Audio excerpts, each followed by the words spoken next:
professions, lead community organizations, manage supply chain, manage finances, and create livelihoods. Women in healthcare hold together our ASHA network in remotest villages. Women in armed forces are flying fighter jets. Women in social work are the first responder, not a part of it. You cannot change a policy if you cannot vote on it. The Nari Shakti Vandan Adhinam is a long overdue correction to our democracy. So more women, more seats, more voices, and a stronger India because of it. Thank you. Thank you so much, ma'am. We will move on to the next speaker.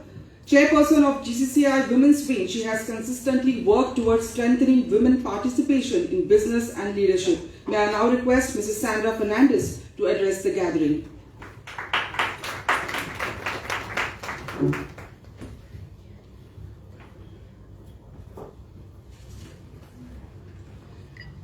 Good morning, respected Chief Guest, the Honorable Chief Minister, Dr. Pramod Sawant, our distinguished keynote speaker, Dr. Ida Menezes Mukherjee, esteemed guests, members of GCCI, dignitaries on and off the dais, and my dear friends.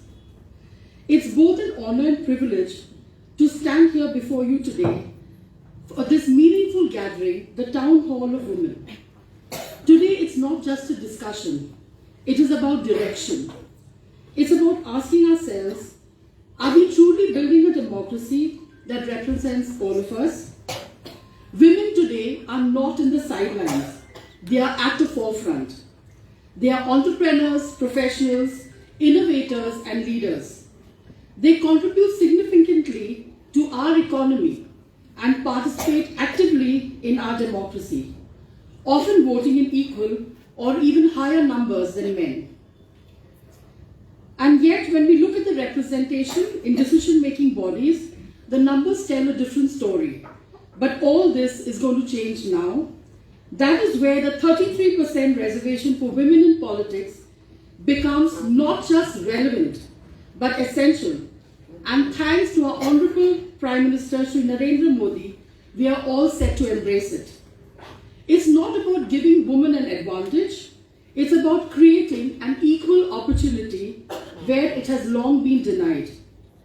Research, including insights, show that when women are part of governance, the focus of policy expands. There is greater emphasis on safe public spaces, affordable childcare, healthcare, education, and community. These are not just social concerns, they are economic multipliers.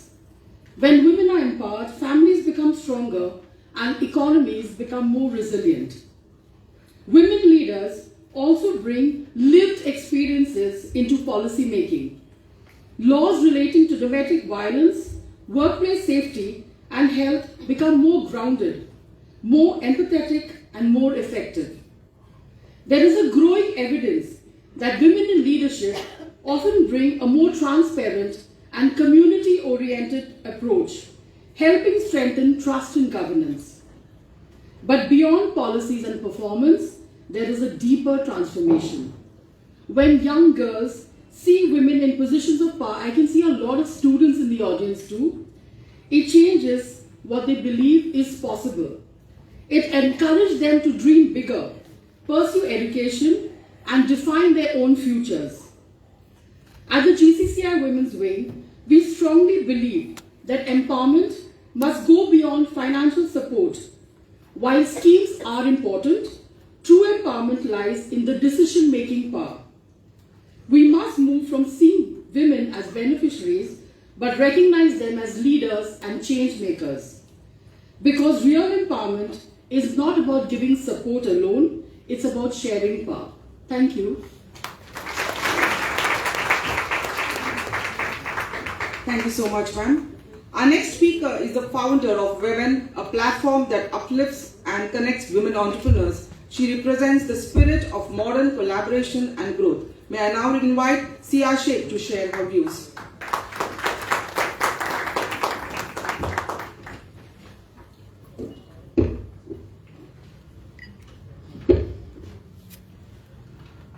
Respected Chief Guest, Honorable Chief Minister of Goa, Dr. Pramod Sawant, distinguished guests, industry leaders, fellow entrepreneurs, homemakers, our then members, and all the incredible women present here.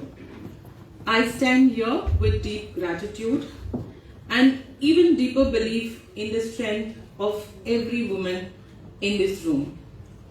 Because I've seen this journey very closely, and I've seen women who started with self-doubt, women who were unsure of their voice, and women who were told, this is not for you. And today, those same women are impact when women rise in leadership, in governance, and in parliament. This is not just a policy. This is a movement of belief. And what needs to be done beyond the bill? Building leadership skills among women, strengthen ecosystem like networks and mentorship, encourage active participation, not just representation.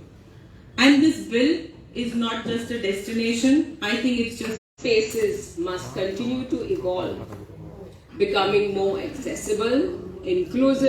Is almost zero, and I would love to see it go to zero. From almost zero, let us go to zero. And our infant mortality rate is also much lower than what's there presently in the country.